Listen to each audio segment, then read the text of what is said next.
Call all y'all about Shinel Show. I just gonna speak on this topic. And then this video, the end of the age, because that's what I'm reading out of the book of Matthew, chapter 24, and that's what's at the top. So I'm gonna speak on that because that's what we coming to right now.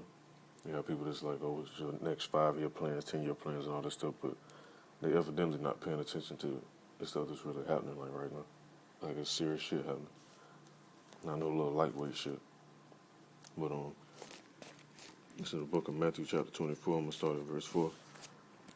And Yahushua answered and said unto them, Take heed that no man deceive you, for many shall come in my name, saying, I am Hamashiach, and shall deceive many. Because you do have people popping up on the scene saying that they the Lord and all this silly shit, which is complete nonsense. When you read all the scriptures, they talk about the Lord coming back with the chariots and the angels, so you ain't gonna see Yahushua walking around handing out baskets of food and fruit and doing spells on people and stuff like that, because you have people that's actually doing stuff like that. But that's not Yahushua. The scripture clearly tell how he coming back. So it says in verse 6, and you shall hear of wars and rumors of wars. See that you be not troubled, for all these things must come to pass, but the end is not yet. I'm going to play a little bit of this video because that's what this going into right here about the wars and the rumors of wars. It says U.S. strategy in Syria, unclear as troops leave, strikes intensify. So let's play real quick. To withdraw its forces has sooner or later taken center stage and stirred both debate and controversy. Syria is the latest example, and how much confusion this discussion has already caused. First problem to solve is how the withdrawal will look. It still remains a mystery, not only to the world, but seemingly also to US officials themselves. They're all coming back, and they're coming back now. They said again recently, could we have more time? I said, nope, you can't have any more time. We're going to be removing our troops. I never said we're doing it that quickly. I never said it fast. What's your timetable? When do you want troops to be out? Somebody said 4 months. You stated on the timetable for withdrawing troops. Do you think it's... I think it's just over a period of time, but we're withdrawing. Is it mission accomplished? As with George Bush's Iraq War speech, things don't look that clear and simple. And the biggest problem of all, just how will the US balance the interests of its permanent and temporary allies in the region? We're going to be discussing the president's decision to withdraw, but to do so from northeast Syria in a way that makes sure that the defense of Israel and our other friends in the region is absolutely got not a Jew over there. assured. Those other allies are the Kurds. The US says they won't leave until they're safe. And this is a red line for Turkey, a long-standing NATO ally. Any Kurd-linked conditions or caveats are simply unacceptable for Ankara. Let me play that back real quick. Turkey says will launch Syria attack if U.S. delays its troop pullout. So you got these wars and these rumors of wars brewing up. And see, the reason why people think ain't stuff happening, because that shit ain't spilled over here to the U.S. yet. But eventually it will. So I'm going to read a little bit more. It says in verse 7, For nation shall rise against nation, and kingdom against kingdom, and there shall be famines and pestilences and earthquakes in diverse places. And when all these missiles go off, they're going to be causing these earthquakes too. And that's going to cause a chain reaction. Then when this war break out, as World War II and World War I, there was a lot of food shortages and stuff like that. And a lot of shortages on cleaning products, all type of different stuff. So that caused pestilences, famines, all type of stuff going to be going on. When you read in verse 8, they say all these are the beginning of sorrows. Correct. If the withdrawal is put off with ridiculous excuses, like the Turks are massacring Kurds, which does not reflect the reality, we will implement this decision. And we haven't even spoken about containing Iran. And recently, IDF and Iran got some type of tension going on too. So Lord's willing, I'll do a lesson on that. But I'm going to continue on with this. Also, does the defeat of ISIS automatically equal a US exit? President Trump certainly seemed to think so. We have won against ISIS.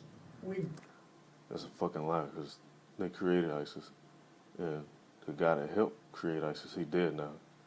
John McCain, aka John McSnake. Beaten them, and we've beaten them badly. But others, like Mike Pompeo or John Bolton, still talk of the continuing battle against Islamic State. US forces continue airstrikes in Syria, which show no sign of abating. Which brings me to this next point. And despite the concerns of top officials, the Pentagon is already taking a more relaxed attitude to their current strike reports. The continued degradation of ISIS leads to decreased kinetic activities against the terrorist organization. All right, I ain't gonna play too much more because they always fund these terrorists and then they say they gotta go get them. So I just want to let that come out just a little bit. But as you read on, it says in verse 9, in chapter 24 in the book of Matthew, say, then shall they deliver you up to be afflicted, and shall kill you, and you shall be hated of all nations for my name's sake. Now, the name is Yahweh, and these devils fear that name because they know the power in it. Like we read in the book of Sirach, they tell you about that, about speaking the name in the Hebrew. In the actual, let me get that real quick. It's a vibration when you say certain names in certain languages. The meanings of the names.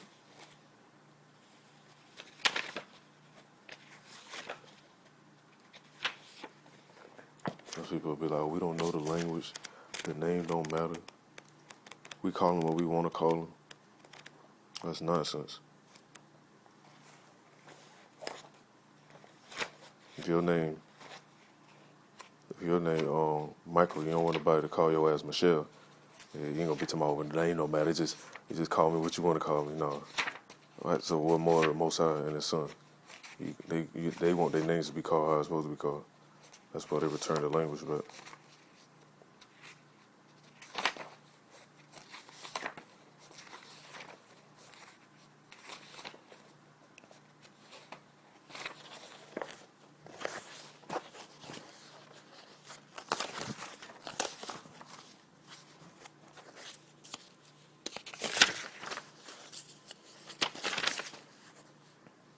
All right, it's the book of Sirach, chapter 1. It says, this in the prologue. And you go down about midway, it says, for the same things uttered in Hebrew and translated into another tongue have not the same force in them. And not only these things, but the law itself and the prophets and the rest of the books have no small difference when they are spoken in their own language. So, reading the Hebrew and knowing the Hebrew is a very significant thing. That's why when you actually open up the Bible, which a lot of people bypass it, say translated from original tongues. And why we got to read it in English now, because we're in the land of our captives, so of course we got to read it in a certain language, then referencing back to the original language. So, I'm going to go on some more. That's why it says, you shall be hated of all nations for my name's sake. All nations ain't hating the name Jesus right now. Because you have that name all over the place. But when they hear that name, Yahweh Shai, just cut them in the spirit and do something to them. And it says in verse 10, and then shall many be offended, and shall betray one another, and shall hate one another.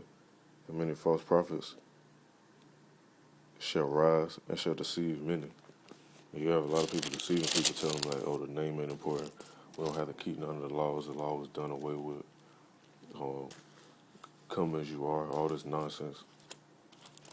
But he's deceiving a lot of people. A lot of these pastors, they're deceiving a lot of people, taking their money, not teaching them the truth, not leading them in the right direction. Because it's another scripture when you go back into the beginning of the Bible, it says, if Israel will hearken and turn away from their ways and face the land that the Lord gave their forefathers, He'll bring down this place instantly. Is how people gonna do that? Fuck no. So that's why it ain't happened yet. So you read in verse 12 saying, because iniquity shall abound and the love of many shall wax cold, and that's what's happening. Ain't no love really out here like that. You got a few people to show love, but other than that, there really no love out here. It say, but he that shall endure unto the end, the same shall be saved. I'm gonna just go down some more, just to get to the main points. And you can read on some more. It says in verse 20, it said, but pray ye that your flight be not in the winter, neither on the Sabbath day.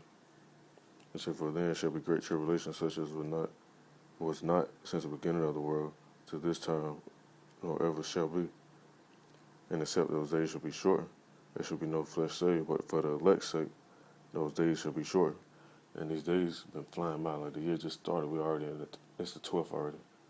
Literally, we'll be at the 13th before you know it. So that's the most high speed of the time for the elect's sake. Because you have people, they still want to stay here. They want to be in Babylon and make family plans and all this silly dumb shit. You can't really raise your family up right like how you want to. You can't allow your family to be raised up following the commandments and keeping the laws like that. The society is completely against all that. About carrying yourself as a man with honor and integrity, trying to be righteous. They look at you like you're a damn alien. You talking about honor and integrity and stuff like that. But cool with going to fuck another man, woman though. But that's another topic for later. It says, I'm gonna read on some more. Jump to.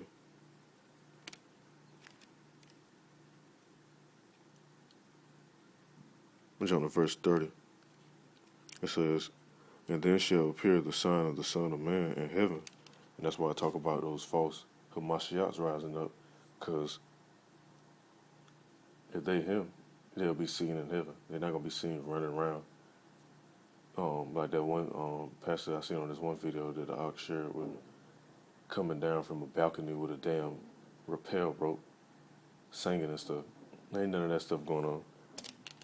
It says, and then shall appear the sign of the Son of Man in heaven, and then shall all the tribes of the earth mourn, and they shall see the Son of Man coming in the clouds of heaven with power and great glory. And he shall send his angels with a great sound of a trumpet, and they shall gather together his elect from the four winds, from one end of the heaven to the other. And you got Israel scattered all over the earth. And yes, majority of them were dark skinned. But you have the Gentiles, which are Israelites that don't know that they're Israelites, scattered amongst these heathens. You got Israelites that look like they're Japanese. Some actually look like so-called white people. Will make it even funnier. Some look like Arabs. Some might look like people from Afghanistan. You're gonna have some that look like they Italian or something like that. Somewhere from Spain or somewhere. You have some that look like all type of people. Some that might look Hamitic, which are the African people. You're gonna have them from all over the world, four corners of the earth. When they say the four corners of the earth, it's not talking about a flat earth, it's talking about the globe. So call all Yahweh Shem Yahushua. And Lord's willing, this video is edifying. And shalom to the elect.